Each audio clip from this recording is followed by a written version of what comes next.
بسم اللہ الرحمن الرحیم۔ اگر ہم نبیوں کو ناحق قتل کرنے والے لوگوں کا ذکر کریں تو یہودیوں کا ہی خیال ذہن میں آتا ہے۔ دنیا میں ان سے زیادہ بدبخت کوئی اور قوم نہیں گزری، حالانکہ یہ نیک رستیاں تو صرف اللہ تعالیٰ کا ہی پیغام عام کرتی تھیں۔ روایات میں آتا ہے کہ ان لوگوں نے ایک ہی دن میں 45 نبیوں اور 170 صالحین کو شہید کر دیا تھا۔ ایک روایت کے مطابق حضرت ابو عبیدہ رضی اللہ تعالیٰ عنہ نے آپ صلی اللہ علیہ وآلہ وسلم سے قیامت کے روز سخت ترین عذاب میں مبتلا ہونے والے شخص کے بارے میں پوچھا، تو فرمایا گیا کہ وہ شخص جو نبیوں یا بھلائی کا حکم دینے والے اور برائی سے منع کرنے والے کو قتل کرے گا، وہ قیامت کے روز سخت ترین عذاب میں مبتلا ہوگا۔ لہٰذا یہ قوم ہمیشہ ہمیشہ کے لیے لعنتی قرار پائی۔ تو ناظرین، انہی مظلوم شہداء میں ایک نبی حضرت یحییٰ علیہ السلام کی شہادت کا بھی ذکر ملتا ہے۔ حضرت یحییٰ اور حضرت عیسیٰ علیہ السلام خالہ زاد بھائی تھے۔ حضرت یحییٰ کے والد صاحب کا نام حضرت زکریا تھا۔ یہ کافی بوڑھے ہو چکے تھے اور اولاد نہ ہونے کی وجہ سے پریشان رہتے تھے کہ اب میرے بعد بنی اسرائیل کی اصلاح اور فلاح و بہبود کے سلسلہ کو آگے کون بڑھائے گا۔ جب حضرت زکریا علیہ السلام نے اللہ تعالیٰ سے اس مقصد کے لیے ایک بیٹے کی التجا کی تو اللہ تعالیٰ نے ان کی دعا کو قبول فرما لیا اور اس عمر میں حضرت یحییٰ کی صورت میں ایک خوبصورت بیٹا عطا فرما دیا۔ اللہ تعالیٰ نے حضرت زکریا سے فرمایا کہ اس کا نام یحییٰ رکھا جائے، جو کہ اس قوم کی اصلاح کرے گا۔ اللہ نے حضرت یحییٰ کو بچپن ہی میں نبوت کے مقام پر فائز فرما دیا تھا۔ انہوں نے حضرت موسیٰ کی شریعت کو زندہ کیا، چنانچہ دونوں ہی اللہ کے نبی اور برگزیدہ بندے تھے۔ لہٰذا حضرت یحییٰ نے سب سے پہلے حضرت عیسیٰ کی نبوت کو تسلیم کیا۔ آپ علیہ السلام کا کوئی خاص گھر نہ تھا، اکثر جنگلوں اور بیابانوں میں رہا کرتے تھے، ضرورت کے مطابق کھاتے تھے اور لباس صرف اتنا ہی پہنتے تھے کہ جس سے ستر پوشی ہو سکے۔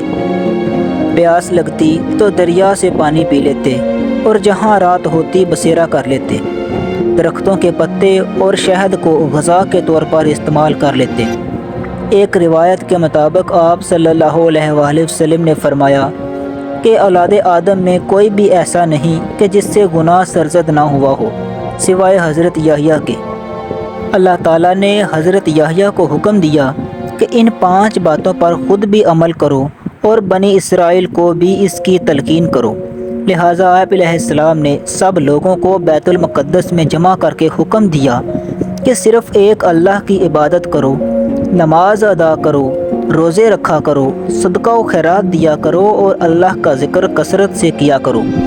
کہا جاتا ہے کہ حضرت یحییٰ کے دور میں وہاں کا ایک بادشاہ ہیرود جو کہ عیاش شخص تھا اور اس کے سگے بھائی کی بیوی اس کے گھر میں بغیر نکاح کے موجود تھی، اور یہ بادشاہ پوری قوم میں بے حیائی اور فسق و برائیوں کی وجہ بن رہا تھا۔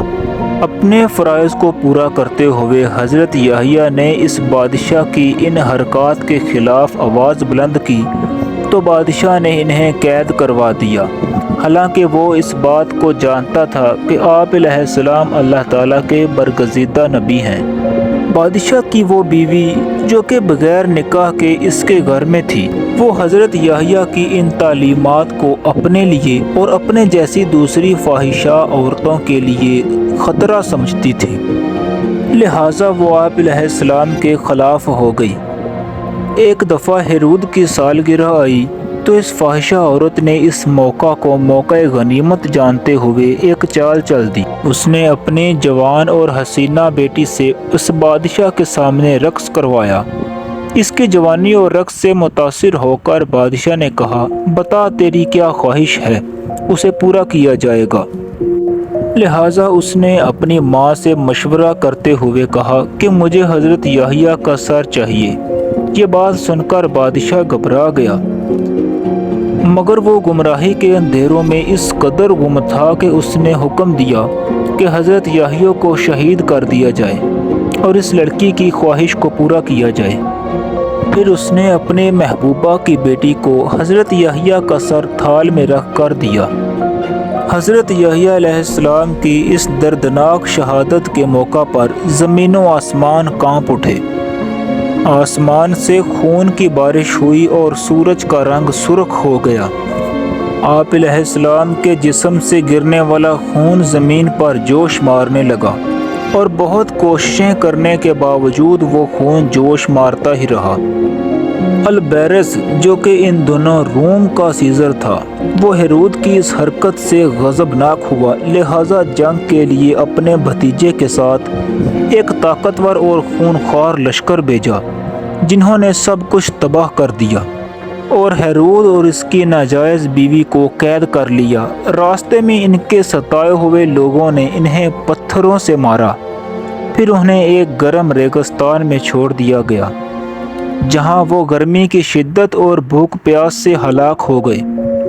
بہت سارے لوگ کہتے ہیں کہ وہ لشکر دراصل اللہ تعالیٰ کا لشکر تھا، کیونکہ اللہ کا دستور ہے کہ وہ سرکش اور نافرمان قوم پر دوسری طاقتور قوم کو مسلط فرما کر تباہ کروا دیتا ہے۔ لہٰذا البیرس کی فوج نے اس وقت تک قتل و غارت کی جب تک حضرت یحییٰ کا خون جوش مارتا رہا۔